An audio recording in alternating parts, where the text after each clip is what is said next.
Indeed.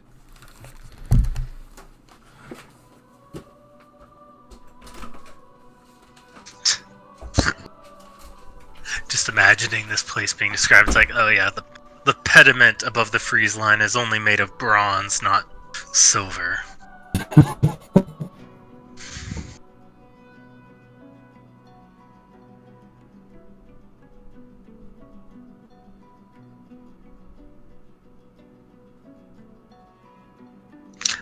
Knew that dwarf was going to show back up.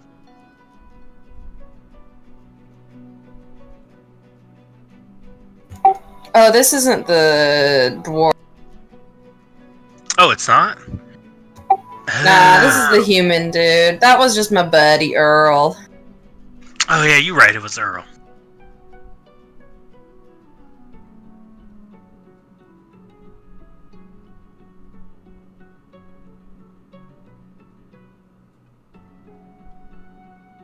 Oh, so have we ever met Commander Hellcrest then? I don't know if you all have. It was like very early on. Whenever I mean, like, because literally, obviously, it was when we were still up in like Northrend, Yeah. and like there was a point when he was like, I had to ask him. I kind of asked him for his blessing for me to take off on our adventure. Oh, okay, yeah, I do remember.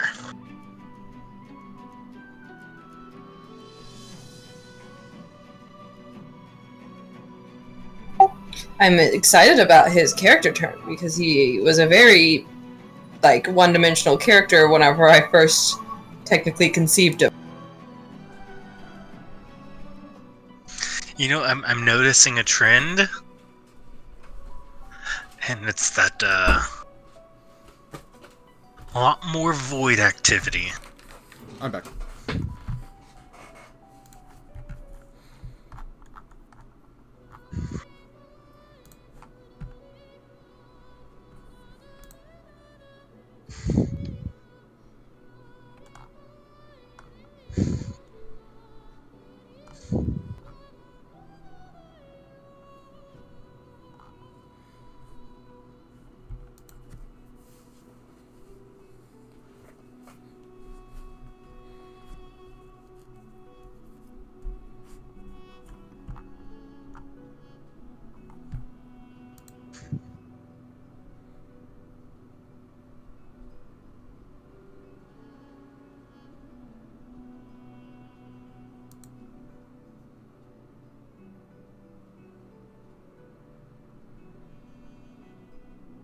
Yeah, I'm watching this game on Twitch called Judgment. I'm like, I don't know, it looks like it's a spin-off of like Yakuza, if you ever heard or seen those games. Bits and pieces. I've heard tell. Yeah, it's very similar to that, like the GTA style game. But this dude's getting in a fight with like 9 people, and he's like punching these 2 dudes at the same time. And the other 7 are just like, yeah, that's right. Come over here. I'll fight you too. It's like, could just like gangbang him. Just stomp him to death, but alright. Guess you're just gonna have to flex on him like that. Destroy them. Just standing there with the fist up like, yeah, that's right. I'm gonna give you some of this one day. It's like an episode Come of over Power here. Rangers where like all the villains are just hanging out. Yeah, to fight they're one just all person. standing there waiting for their turn to get beat up. Just have their dukes up and ready. Anyways. Do have their dukes up, Jesus. You are a product from a bygone era.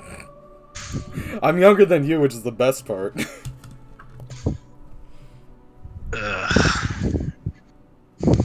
I watched Andy Griffith's show and Gilligan's Island when I was a kid. That's old shit. Dude, I had a grandma too. Yeah, I feel you. That's great. No, this is my father.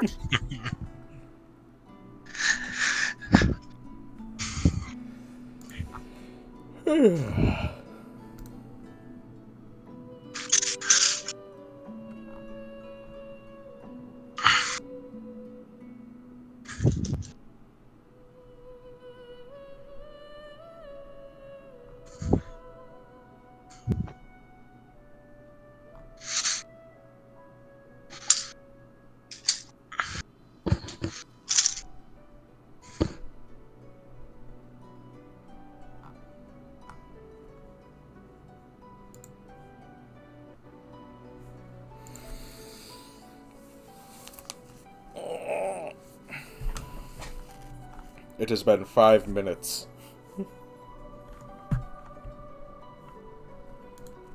Oh, I forgot to eat. Oh well. Probably something to remember. Huh? Probably something important to do. Yeah. Good God.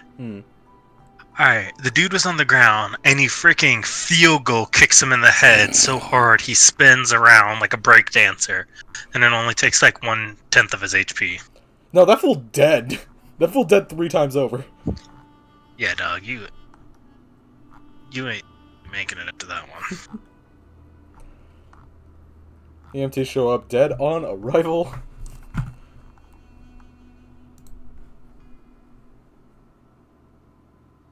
I am back. Hey. Who's here and who ain't? I'm here. Okay. Is O here? Is Fred here? Yeah. I Okay. am here. Is Tango here? Tango Most is here. important He's player. behind me. Perfect. I think Fred's out. That's fine.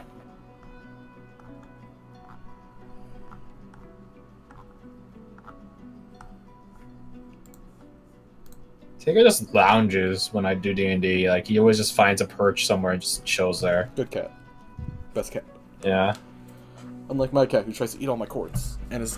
And then for whatever fucking reason, it's at 5 or 4 a.m. that he decides, hey, now's the time to sprint around and be active and shit. No, that's just cats. Fucking, you're an asshole, Tango. He was literally sprinting around my room last night, and I was like, it's dark. I'm watching a video on my laptop because I know it's not going to end quickly. So there's no point. I might as well just relax, I guess. How many And times? yeah, I can hear him in the darkness sprinting around. I'm just like, the room's not even that big. He just sprints around. And I'm like, I mean, he jumps on my bed just to jump off 3 seconds later. I'm like, what the fuck? That's what they do, man. for a cat, that room's probably gigantic. Or for that size of cat. Damn, Tango, keep me They up. just gotta explore those wild urges. Yeah. It was very cute, but the problem is I was like, I need to sleep. Yo, Sleep is optional. so because I've been so bored, I downloaded Divinity, and I was just gonna restart over. I'm like, I don't want to play as humans. Humans suck, but I can't figure out how to change races. So I'm sitting there like, oh, there's gotta be something I'm doing wrong. And I'm like, all right, I'm just gonna look it up. Turns out, I'm playing the first Divinity, not Divinity 2. You silly. Oh yeah, I was going to say, like, yeah, I was actually just about to say, like, Divinity 1 or 2, because Divinity 1, I don't think you could. No, you cannot. Sucks to suck, nerd. Do you have Divinity 2? No, I looked it up. I was like, oh, okay. Well, the first Divinity was super cheap. Divinity 2's been out for a while, $60. I'm like, no. Wait, Steam Summer Sale's out right now. It's not on sale? I don't know. I looked it up on Xbox because I don't want to play on PC. Oh, fair enough, fair enough. That's Yeah, the Definitive Edition on Steam is 40% off right now. It's fucking $27. Yeah, boy. Literally front page. That- Let's go. Although there's not any of like the dope races, so I'd probably have to play like a lizard. Yeah, there's like Lizard, Undead, weird version of Elf that could eat corpses and Yeah. take their memories. And have really long Those- fucking necks. That's Those are weird. Deathray Shamans. That reminds me. I remember seeing a speedrun of this game, and the speedrun is effectively just put barrel inside barrel inside barrel inside barrel, and then throw it out of box. And then crush everything to death with it, Yes. yeah. Yeah, you could totally do that. It's so stupid. I crush the dragon. I crush the end boss. Because this barrel is actually 15 kilotons. Don't ask how much that actually is. Just waiting on Fred. Unless he's here and he's muted. Oh, that'd be That'd disappointing. be awkward. When you start the game with tactical. Yeah. Although I did like their take on I like their take on like orcs and ogres. I didn't get far enough. The first fucking island, that thing's like Hard as hell. tens of hours. That shit isn't even Act 1. It's the Ouch. fucking prologue. I'm like, I think I've played this for like 40 hours. Wait, did the Exploring first and one- doing all this shit. I'm not even in Act 1 yet? You fucking kidding me? In the first one or second? Second one. Oh, fuck the first one, dude. Fuck the... I I don't was like saying the first one. one, you also start off on an island, and it's pretty goddamn long to get to the first chapter. Well, yeah. That's probably gonna be how Baldur's Gate 3 is gonna be, because since Larry's making it. Ouch.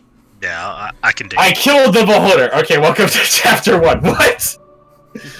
I am back. Sorry about that. I had to make myself some heat some leftovers. That's fine. That's fine. You have closed the portal, stopping the planes from merging. Welcome to chapter 1. Thanks, man. Now I have to clean up all the different planes. Okay, we'll be talking about Larian and long prologues for eternity. Let's get back into it. So, real quick, before we get into that stuff, could I... No. Okay, fine. No, it was just a small note of, I wanted to say, as we're heading south, Shenmue's looking into, like, old school standards. Yes. Oh, why didn't you say so? We can do something for that after. Cool. After you guys fight Hillcrest. I didn't know what it'll be cut into between. It'll be cut in between, like, the travel south, the nights you spend in the inn, stuff like that, the squad, stuff like that. But let's do this first, and we'll get to that. Absolutely. Don't want to break it too much. So, you guys find Commander Hillcrest, or at least report his location. Being at, like, something of a acolyte's, abode and in a parish. As you guys go there are people there, but they don't seem right. Ooh.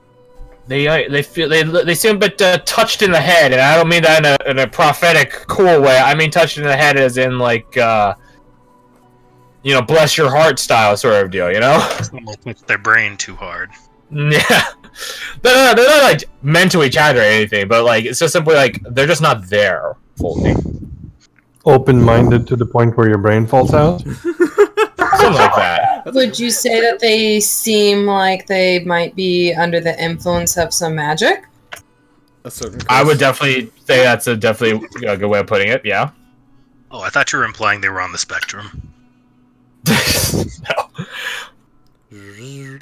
They appear to be, like, you guys get a glance at one of them, and you guys sort of see him doing the investigating work more than the rest of you, honestly.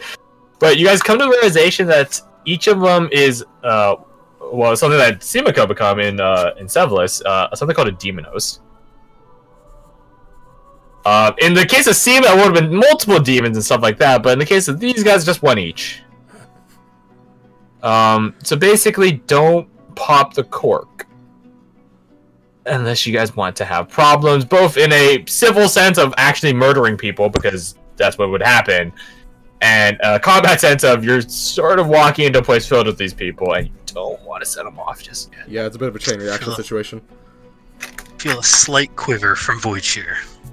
Oh, 100%. It wants to fucking carve. It's horny for that stabbing. But it is a tool in your hand. That's the point of it. It's not meant to be some living weapon that commands you to kill stuff. It's just a tool given to the right people. It's the twins all over again. Part of. You guys cautiously make your way through the parish. Well, not, I guess it's only on a specific building in the parish. Through the building, again, being sure not to set off these people who otherwise just seem like they're going about a relatively day-to-day acolyte lifestyle.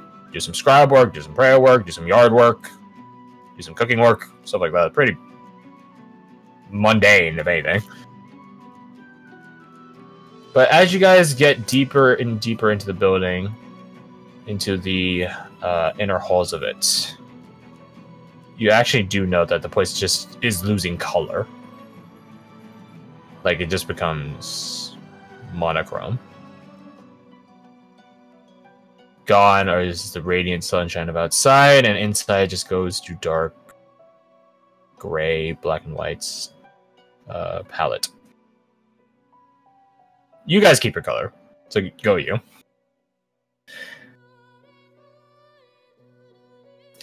It's once again one of those scenes where the building is far too impossibly large for what it seems like on the outside. A pocket dimension. You guys are quite experienced with dealing with this at this point. And to Seema, when you look into it, it is 100% along a similar vein as House Belanger of Amelie's Last Kiss. This sort of contained, almost island in the void, one might say. This little bubble. The people that you walk past start seeming less like people and just start seeming like walking demons when you pass by them by. That's not to say they instigate anything or get mad at you or even bat an eye at you. Do they seem like demon-like, as in like they're getting kind of like less like, I don't know, corporeal or whatever, or that they're like becoming more and more puppet-like?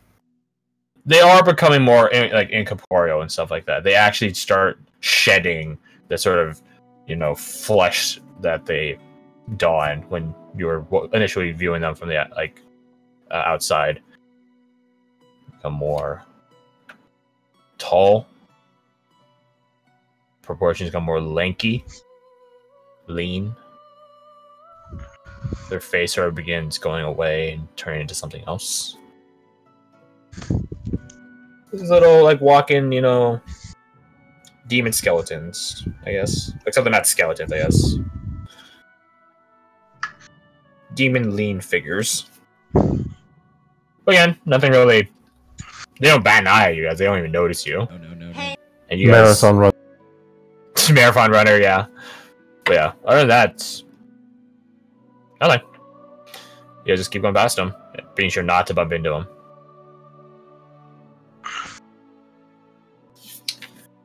And as you guys get to the final halt, the final room, your end destination, Sima, you see Commander Hillcrest sort of sitting there in front of this. It's like a cube, except it's like tilted like 45 degrees. So it's like a, I don't know how to describe this, like a sideways cube. I don't fucking know. Trapezoid, diamond. Some. God, what is it? You guys Some type of prism. Yeah, some type of prism. Probably the best way of putting it. Yeah, prism. It's a prism that seems like almost like obsidian. It's sort of this black, glossy base material, and inlaid in it is a series of intricate and likely heretical in this golden, but it glows purple, sort of inlaid of what you studied as abyssal. You can't read it, but you know it's abyssal. Sort of just carved into the side of it. Just some sort of phrase or sentence or scripture or whatever. Yeah, you can't read it, so. And he's just sort of there, sitting there. He faces the door when you guys enter. And he's just smiling. And you don't even get a word in edgewise before he opens it. Opens the box. What's in the box? What prism? What's in the prism? What's in the box? What's in the prism? As he opens it up, you guys hear a cascade of shrieks and shouts behind you. This would have been a fantastic boss sequence in which a part of the party would have to deal with literally an entire fucking horde. And when I say horde, I mean it's a horde to the point where I wouldn't have planned for an end to it. It ended when the boss died.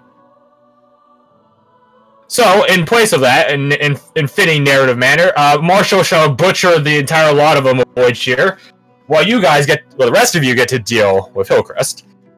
But it's not just Hillcrest, I'm afraid. Not just Hillcrest. Because as you guys are, dealing with the box, which is shooting out evil gusts of wind, literally. Hillcrest himself, which is now this weird dark cleric. The demon acolytes swarming at the doors, like fucking, I don't know, like zombies, but not like the lazy zombies, more like the zombies in World War Z, where like they sprint at you and shit like that, and can climb and jump. 28 days later zombies. Yeah, 28 days later zombies, or Left 4 Dead zombies, something like that. Dying Light. So not just that, but I'm gonna have to roll a target, I'm afraid. One of you's got to roll a death save, because such is the work of an assassin, is to strike out of nowhere. Oh, it's that one that we had a note about. So I will go in order of the Discord list. 1 being top, which is Garth, 4 being Terran.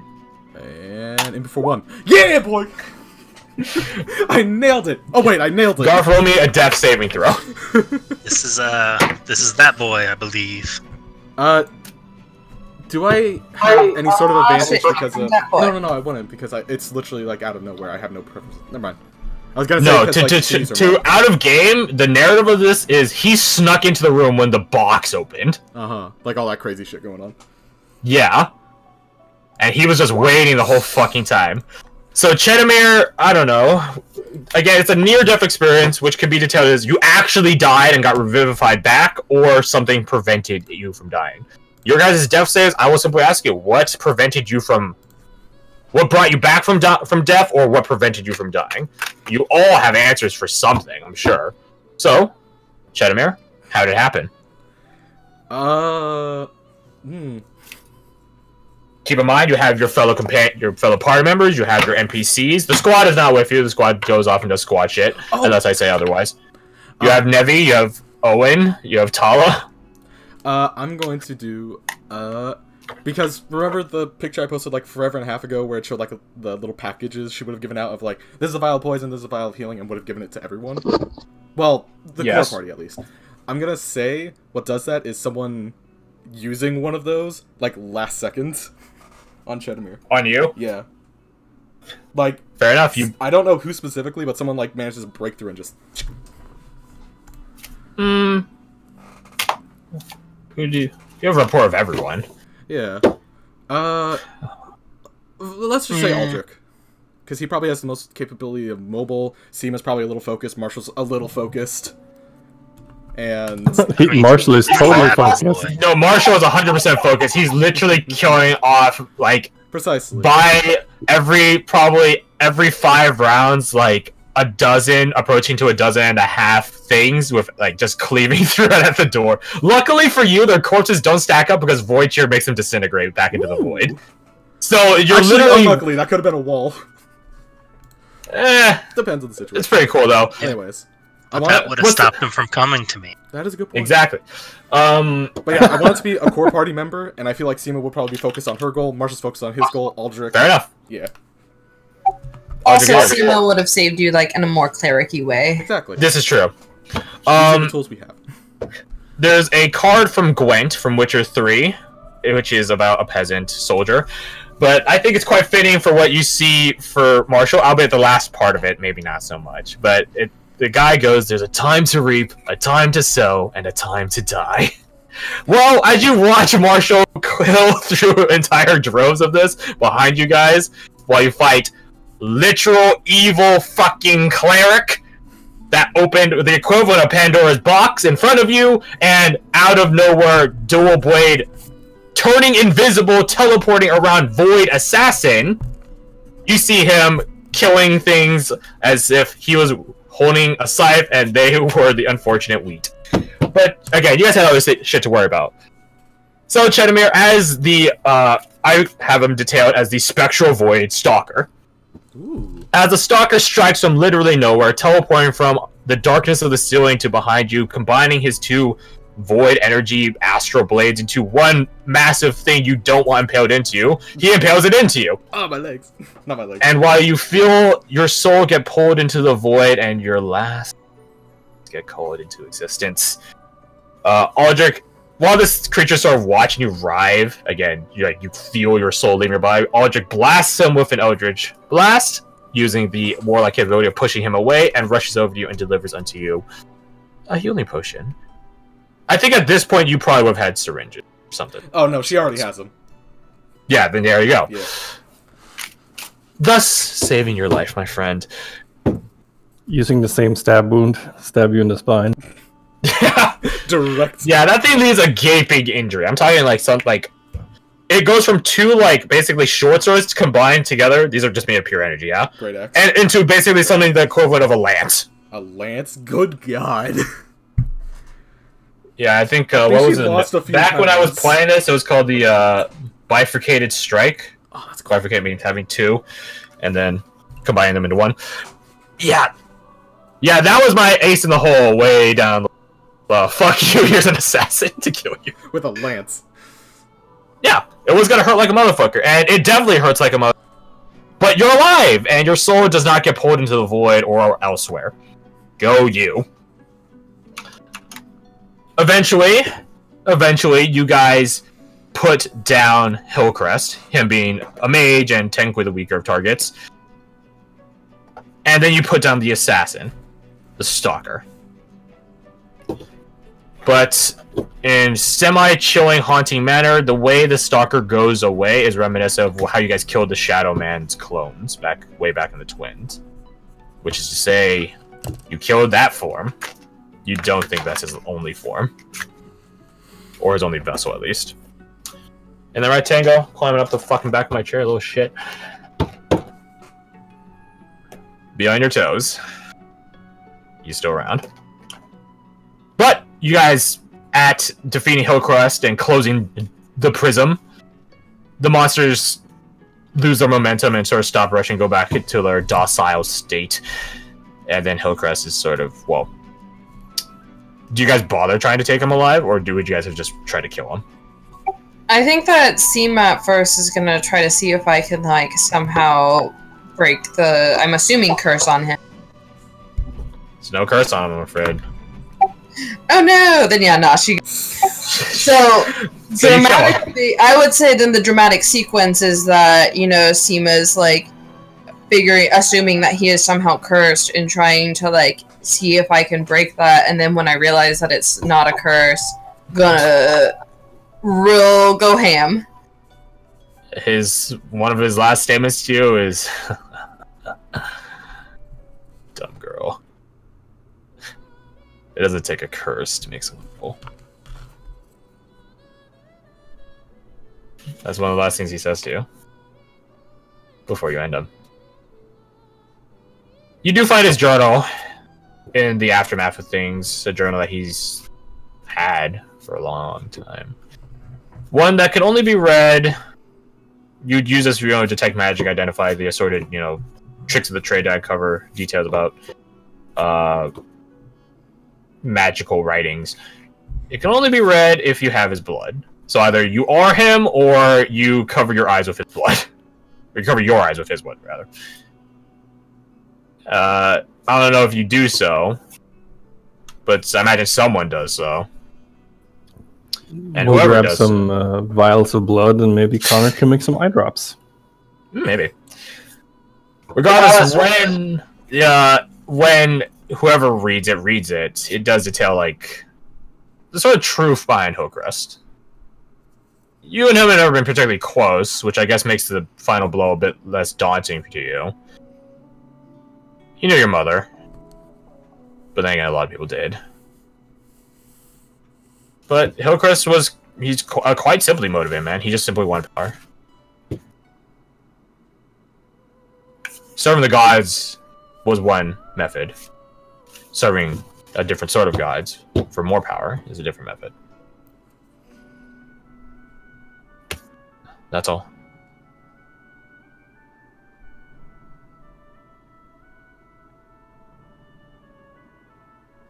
His was a line fall from grace and noble status. And he just wanted it back. Oh well. Is there anything in the journal on the curse that befell? What were they called? The Fortunas. The Fortunas, that's what it was. There is. And you actually do find sort of the origin of the curse, and you guys probably smash the shit out of it. It's a tablet. An elven blood curse tablet. Fucking elves. Is there anything about the tablet, the sort of maybe the phrasing or anything like that that could give a better understanding in general how blood curses work?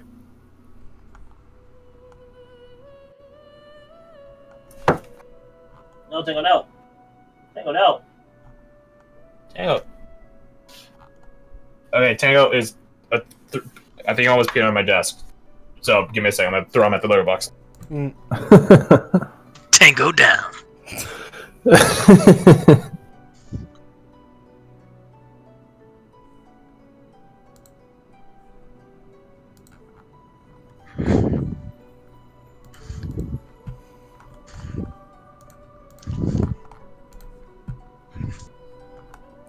Yeah, Jennifer's in game would have probably spent like the next week hanging out with Anella, just be like, that was not fun. Let's just hang out here for a minute.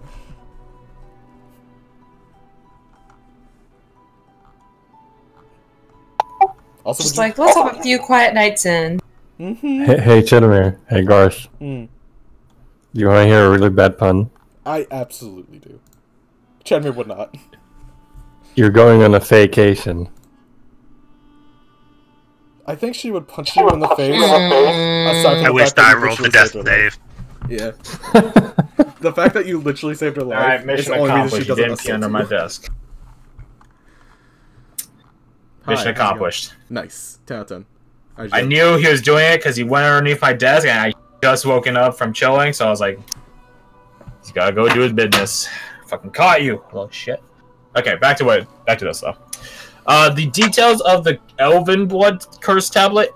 You bring this up to Anella and like basically anyone that's involved. Basically, I don't know. So Seema, Anella, Connor. That's about it. Oh, Catalina. An expert in Bring it up to the relevant knowers of Fey curses, and it's a different strain. It's not the same. A Fey Dept curse, like the one your family has, is not something that can be broken by like a physical implement getting shattered like this.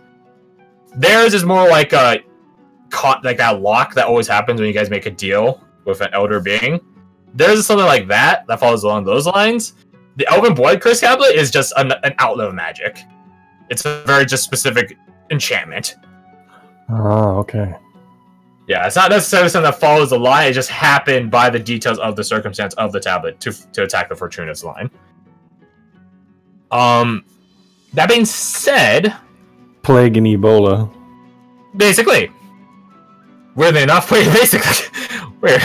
Yeah, that's actually a really good. I have a description of it. Anyways, there are a couple of things that happen after this discussion. First off is that the Fortunas give you their thanks. And to the point where I could add the Fortunas to your favors list. So if you guys ever need a noble party, I suppose we got the Ebon Hearts too, technically. Fortuna's favored the bold. Must be. Ew. You live only Funny thing, in my sci-fi game, my cyberpunk game, I had a planet called Fortuna. And it was basically a lawless planet in which like hyper like crime syndicate ruled everything. But there was a crime syndicate, and like they had their own planetary defensive people, like force, and they were just simply called Fortuna's Favored. And that was just their military force. The games could kill each other as much as they want on the surface, but when the planet had to defend itself from other people, they had the best forces that money can buy, equipped with the best gear that money can buy. Or develop. Yeah, that side story aside. The Ebon Hearts of Fortunas give you their thanks. And you guys have both of them to call in favors with. That's nice. A couple other things. Owen does get worse. And the circumstances of Owen's affliction wasn't made aware to Catalina. But she does eventually notice it, especially now if you brought her in on the conversation. Here's the kicker, though. Catalina's a blood hunter by class. She tells you she could actually alleviate some measure of it. The catch to it is, it requires the involvement of a Fey-affiliated person. This list only includes it's a very short list. It includes herself, and she said she's not gonna fucking do it for you. Connor, Anella, and you. What's needed? Well, it's basically you incur some of it yourself. But the thing is, you are going to be less affected by it because you're, as you put earlier, inoculated to it. So at this point, Owen has like a general fatigue, nausea. Like he can still travel, but he's like constantly travel weary. But at the same time, you guys know that it's not going to stop. So there's no point in stopping for him to rest. Because he's going to be there. I would pull Danaway aside and talk it through with her and be very forthright with my intention of going through with whatever procedures needed to. Catalina is nothing deadly. There's nothing deadly. No, but yeah. But very well. You Involve take her on some of the in the choice. She says if she could take it, she would herself. But she's not a Fae affiliated person. Yeah, then I will take it. I'll take it. I have one question. Would Chedamir be able to be involved in that, or is she a different character? You're not Fae manifested that much. Makes sense. Just curious. If you develop the Mark of Winter more, yes, but at this point, no. Mm-hmm. Yeah, more like a freelancer. Yeah, Fae freelancer. Yeah, there you go. Phalancer. God, I thought of it and I didn't want to say it, but you already did it. Thanks.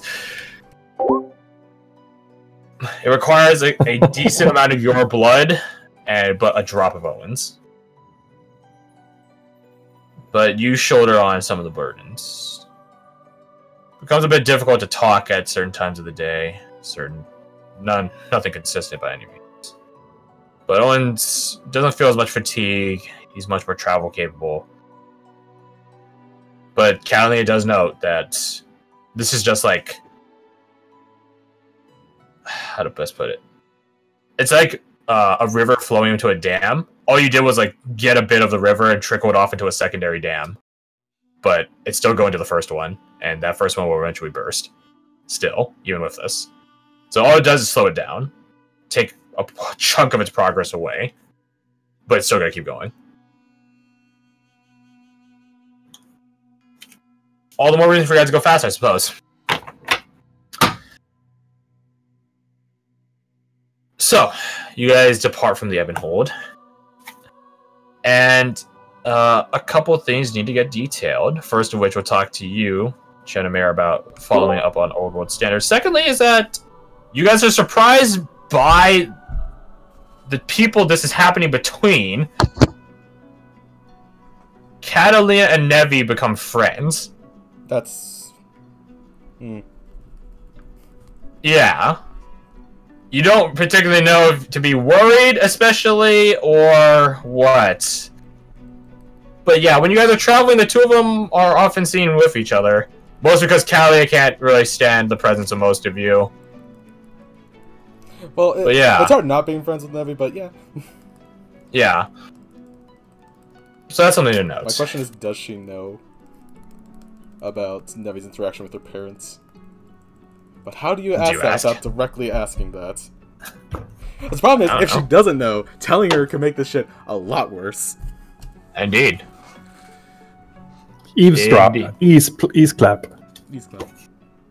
She would probably bring it up with Anella as like the proposition of such a thing and see if she has like any input on how to figure that out. Chedamir, you're such a gossip. She's a worried Anella doesn't know, but again, like, it's quite Fae to pretend to not know something, and although Catalina has not become a full fairy yet, she's definitely had plenty of fucking tutelage. She doesn't know. And Catalina, like, she proves through multiple times your guys' trip south to be a very good liar. Not unsurprisingly, a very good liar. Weird enough, though, Connor can see through any of her bullshit. Because he's quite familiar with the brand. He's quite familiar with it, or one might just simply call it siblings. Even though they've never met until now. So what's his input on that conversation, then? He says ask her. Ask her, and then he'll be able to tell. Yeah, but if she doesn't know, then she will know, and that could just make it a lot worse. Shit. Nevi has a doorknob still. But the thing is, like, Catalina, in technicality, has the capability to leave at any time. But she's here by a contract and deal. She's not going to leave, even with the doorknob being known. But I know your concern is whether or not Catalina will double down on her supposed friendship with Nevi after finding that out. He says up to you at that point. Yeah. Because then it could also serve as a distraction. He personally thinks that it might be good for both of them. What to know? The best way... Yeah. The best way to confirm your knowledge on something is to try teaching it to someone else. And you guys have done a relatively decent job of showing Nevi humanity. Why not let Nevi show Catalina? It's up to you. From an out-of-game perspective, what do you guys think? Trust? Just rip off the band-aid. Yeah, but if the band-aid's there, I don't have to worry about it until it becomes horribly infected because you had the band-aid on for 3 weeks and didn't mess with it. You know what I think? Hmm. I think it's face stuff, and I don't care. There, yep, classic go answer, yep. Yeah, just do it. Go for it. Fuck it, yeah, she'll Nike. mention it. Because what's bring the it up. worst that could happen? Yeah, she'll bring it up at least to Catalina, and if progressively to Nevi as well. No. She'll mention it to both of them at the same fucking time. There. In classic blunt Chenmere manner. Yeah, One of the because- charming things that I know likes about you. Yeah, because Garth. Catalina knew. She knows. She didn't know coming to the mortal realm about Nevi or who she was, as well as her interaction with her parents, but she found out to some degree that they had met by the fact that the doorknob is there. Hmm. That's a boy up. Nevi's happy to meet another member of Kyra's family. And Catalina says, who knows, maybe we'll be sisters in time. And then she taunts Connor with that same statement. That he'll have another sibling. He doesn't care. He's heard these taunts and better from his father, so it's like hearing like a shittier version, like a crappy knockoff. Yeah, but Chenmere hasn't, so... She was gritting her teeth during the conversation. At that, she probably grits her teeth hard enough to chip a tooth. God damn it. Tooth damage. Yeah, she's... There's no dentist in the party. Feels bad, man. Whatever. Greater restoration. It's her life. She's not gonna tell Sure Nevi not was. to hang out with him because that just is bad, but... This is bad. So that's one thing about Jennifer. But let's go on to the other thing about old world standards. I believe the last time I talked to you, I told you to inquire with a couple of people who had no such thing. Yeah. Such people would be Danny, who would never tell you such answers anyways. Mm-hmm. Anella, but her telling you would be sort of ruining the game. Precisely. Because that'd be her giving you the win, which is not really a win, is it? The other people to inquire with is sort of Connor, not really. Sort of Duncan, even less, not really. And above all of them, quite really, Cedric. Yeah. I think she would go about... So way back, Yeah. that drunken night with Mira and Preston and those people, you bring Cedric aside and ask him, like, bring up what Danny said to you. Right. And he just simply tilts his head. Are you really that desperate?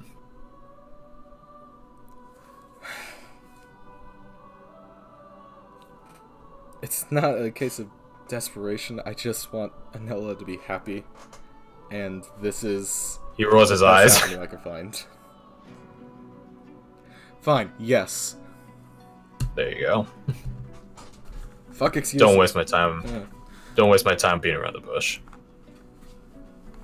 Remember, Cedric talks like a guy that every word costs him a gold, and he has a very dwindling bank account. Like, well, it's He tells you what old world standards means, and it's nothing terribly outlandish. It might be unconventional for you two in specific, as a very niche counterexample. But it's something that's pretty relevant in real life. It's just being chivalrous. Like, the classic example he tells you, which he says will probably never happen, is save her from some distress, some problem. But he says that's never gonna happen. It would be 'Cause more she's- likely to be the other way around if I'm clear. Exactly. Okay. But other than that, just do very old world standard things. Be very open, public, declarative almost. Like how nobles would be back in the day. Still do, to this day, to be fair. About your intents with one another. Stuff like that. Just be very blatant. Very chivalrous. Oh, but I like privacy. Okay. Every noble likes privacy. They still did this shit anyways. Well, It's 100% fairy tale-esque. yeah. Old world standards. Save the person, give them a token of your affection, stuff like that. Oh shit, I forgot. Remember like a million years ago when Chenmir was trying to get Lavender to go with the big old tree branch that she took? Yeah. Yeah. And you couldn't find any of it because the twins is a shithole. Yes. Actually, it was the Hillens at the time. Equally as bad in that department, though. Yes, the war-torn, military blockaded Hilllands. Yes, I remember that. Yeah, good place to find fancy accessories. Yeah. Yeah, totally. When going south, would you be able to find Lavender and finish up that little Like, fucking easily. Yeah.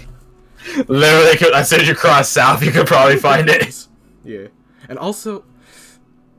Okay, she's going to tell Cedric if there's complete and utter privacy, to the best of Chenmir's ability, she would mention Cedric her idea of trying to learn to sing for Anella.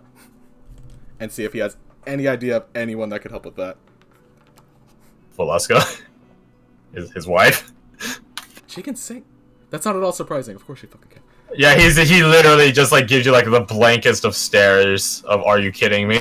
Well, I didn't know if you knew, like, someone else that's, like, a professional singer. You know what? Fuck it. I'm just gonna talk to Valeska then. She is a professional singer. Really? She's been paid to sing in places. As a cover. Yes. Everything I just said, he narrows into one word. Yes, do that. Should I do it? Yes. Is she really a professional singer? She's done that before? Yes. I imagine you ask him, like, all these questions all at once, and then he waits, like, after you finish and run out of breath or whatever, and he just says yes, and then walks away. The end. So yeah, there you go. She shouts thank you, but he doesn't respond. Singing to one's lover, as noted in the Nevi Owen story, singing for one's lover is very classic. Old world standard. Downside, she is anti-charismatic, so it's gonna be hell of a Luckily, you don't have to actually sing. You have Valeska to teach you on the way south in private. Yes. And maybe we could get some magical auto-tuning. I don't fucking know. Oh, that's fun. So yeah, there you go. We'll say that's what's, along with the insight training and stuff like that, is what Chedamir's doing. It's a cover. Sure. Balva can sing too if you like drunken shanties. Anyways, you guys leaving the Ebonhold continue south. Still double timing it because Owen's affliction, albeit a leave slightly, isn't technically on the upswing of things.